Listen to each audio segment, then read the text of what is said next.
This week for our Clay 101 series, I thought I'd go a little more in-depth into how to color and how to mix liquid polymer clay so that you can use it in your projects.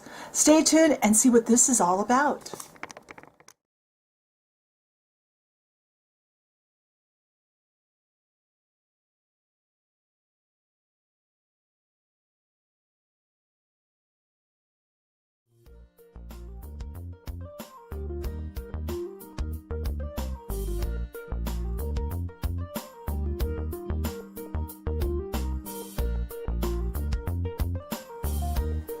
Alright, I'm hoping that I've got this planned out in such a way that I can show you what these two liquid polymer clays can do in a way that you can really understand what I'm showing you. So I've got a white ceramic tile to work on.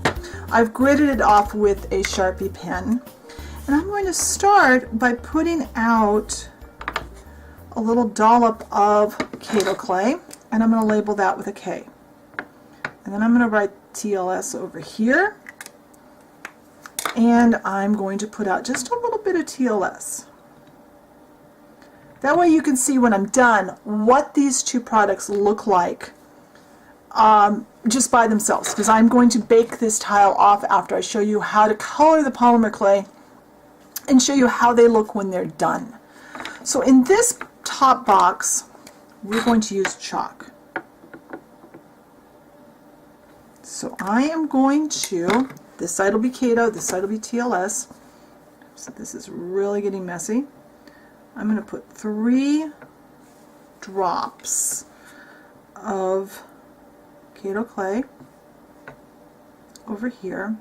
This really, in my mind anyway, this idea worked really well. We'll see how it works in practice as we go. And I'm going to put out 3 drops of TLS on this one. I'm going to get out a package of toothpicks so I have something to work with.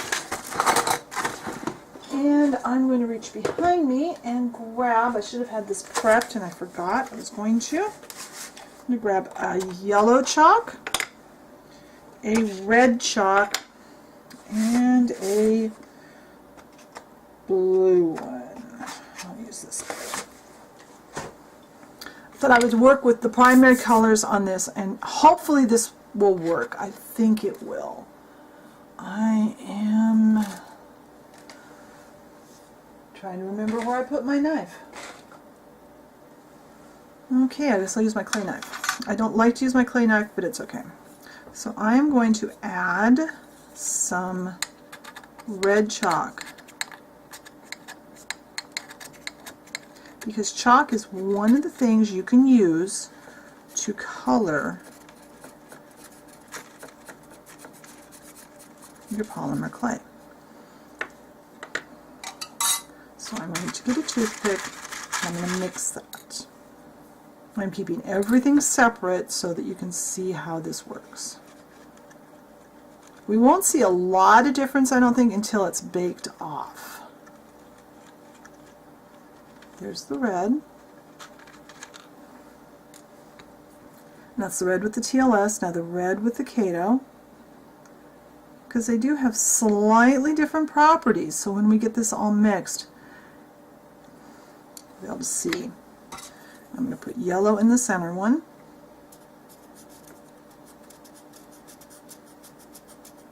This was one of those videos I actually planned while I was driving this morning. I had to run my son to town, and then on the way home I was thinking, okay, how am I going to do this video?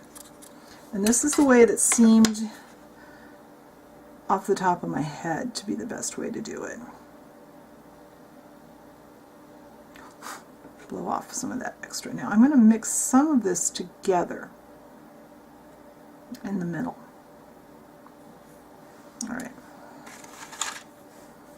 Mix this together.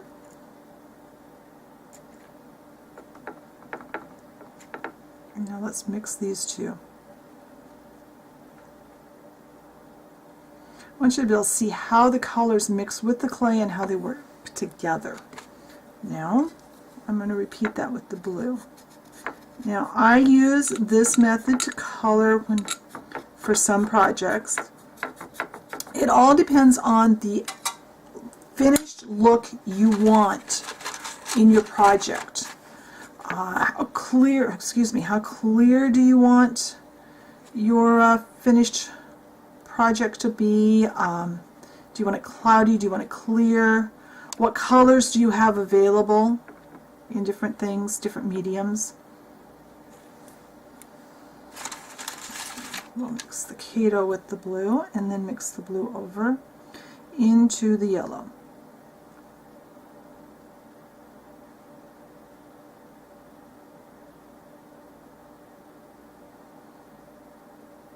Alright, now kind of blow that off, and I do need to wipe my fingers off because I now have chalk all over my fingers. Alright, now I'm going to repeat the 3 drops.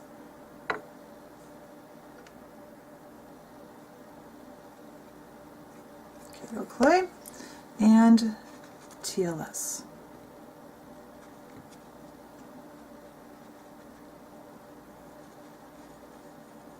Alright, now I have my oil paint set, and these are just cheap oil paints. You don't need good oil paints to do this. Let's see, I'll use this one because it's more of a better red in my opinion.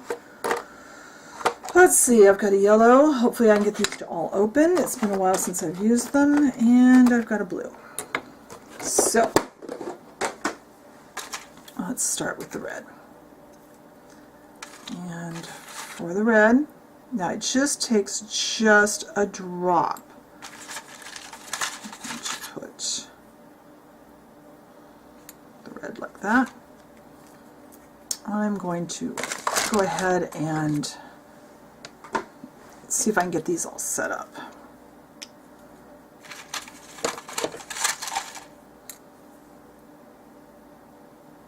To do this, typically this is how I would color even a large amount of liquid polymer clay. I would start with just a drop and work up.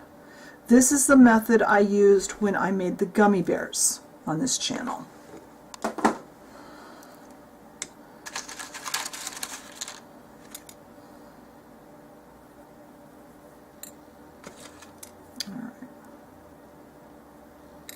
Now, it's out of my way and start mixing. And in this you'll find a little bit of oil paint goes a very, very long way. Oops, having trouble picking that up.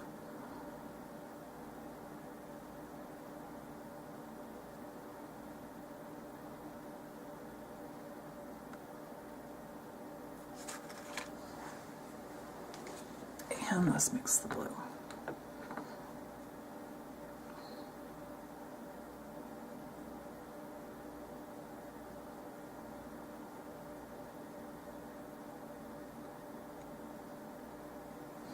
Some colors will mix better than others, obviously. And here we go with the Kato.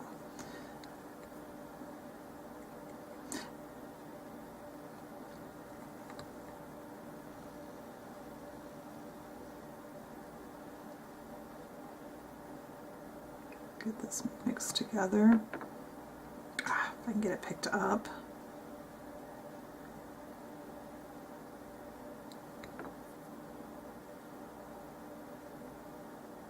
Alright, now, well, kind of mix that together, didn't I? Alright, now the other thing that I talked to you about the other day was using liquid polymer clay to soften a piece of hard clay. And I have some very crumbly, as you can see, very crumbly clay here. And for this, I'm going to get out a couple of tools.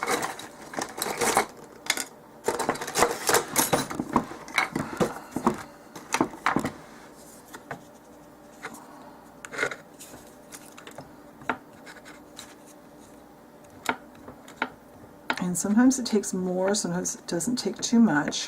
But you saw how crumbly this clay was.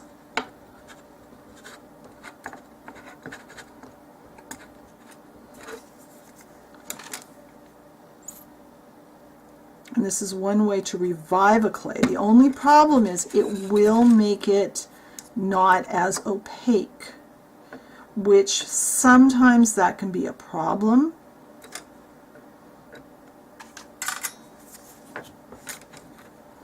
And this is a process that takes some time. Just keep mixing until the liquid clay is mixed all the way in.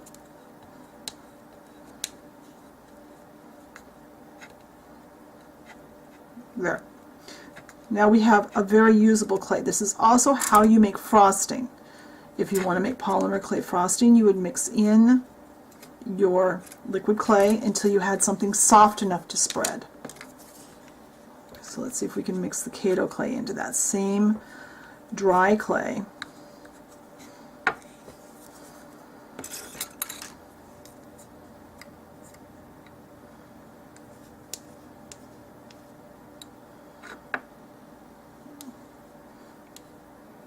This can sometimes take an awful lot of liquid clay, though, to do if you've got a really dry batch of clay. And again, you can mix your brands. In fact, this piece of clay I am reconstituting here basically is Fimo. It's not made by either of these brands. It just happened to be the first dry clay I came to in my clay stash. Alright, so now you've seen how to do all of those things. What I'm going to do now is I'm going to take this to my oven. I'm going to bake it at the correct temperature, which would be, I've got to think, 275 for about, oh, let me look at my, does it say 275? What is the TLS baking temperature? Yes, 275, and I'm going to bake it for about 10 minutes, and when that is baked and cooled, I'll be back and we'll see how these all look. Alright, so this is all baked off now and mostly cool. I ended up baking it longer than I thought I was going to because when I peeled off what I had up here earlier and it didn't feel like it had baked all the way through. So I put new liquid clay up here and put everything in for another 20 minutes. So everything below the line is actually baked for 30 minutes and these two are baked for 20. So first I want to show you the difference in the sheen, and I'm hoping the camera is picking that up. I think it is. That you can see the TLS side is very matte and this side is very shiny. One of the things I love about liquid Kato clay. So let's start popping some of these up. The Sculpey product is definitely very translucent but not clear. You can see, let's see if I can find something that you can kind of, but you see you can see through it. The Kato clay, I think I got it a little thicker, so it's a little more opaque than it usually is, but it also is quite clear, and I find in use it actually looks much more clear than the Sculpey. So I'm going to put these back up here so we can keep track of them. Now we've got the stuff that we colored, the area we colored with the chalk. Let's see if I can get this to peel off nicely. You see it's a little more opaque than it was plain, but it gives good color. Now I did splash up some of this green clay, unfortunately, into here and one there. It kind of scattered. In this one you can definitely see, I don't know if the camera's picking it up, but there's definitely a granulation. You can see the grains of the chalk in the clay. It didn't mix as well. For some things that's fine, but not for other applications. So you have to kind of think about how you're using your liquid clay, how you're going to use it in your project. Sometimes this is what you want. Now the one that we did with the row we did with the oil paint. This is my favorite way of coloring this because you get a rich color. Like I said, we're totally ignoring the green glitter clay that's stuck in there, but it really colors nicely. The colors blend very nicely. Oops. I'm having all kinds of trouble picking things up. My skin is really dry right now for some reason. Whoa, that tore. I think I had a thin spot in my clay there. This is how we colored our gummy bears when we did those. Yeah, that's coming all apart. I didn't get this one as thick, I don't think. But I love how it looks when I color it. Because you can get swirled color or you can get very solid color. And it's very shiny. Now, the clay that we mixed and softened, it too is it's pliable, it works. And this is shiny. Where we mixed it with the Kato clay, we now have shiny clay, which we don't typically have when we bake off polymer clay. You know, it gets very dull. So that's kind of a shiny piece. So that's a little bit about coloring your liquid polymer clays, and we've just touched the surface on this subject. There's so much more that we can learn as we make projects, and if you go back in my videos, you'll see where I've used liquid clay in various projects and how it turned out. So I hope you found this helpful. Be sure and check the blog post. Find me on Facebook. The link is always in the description box, and I will talk to you later. Bye.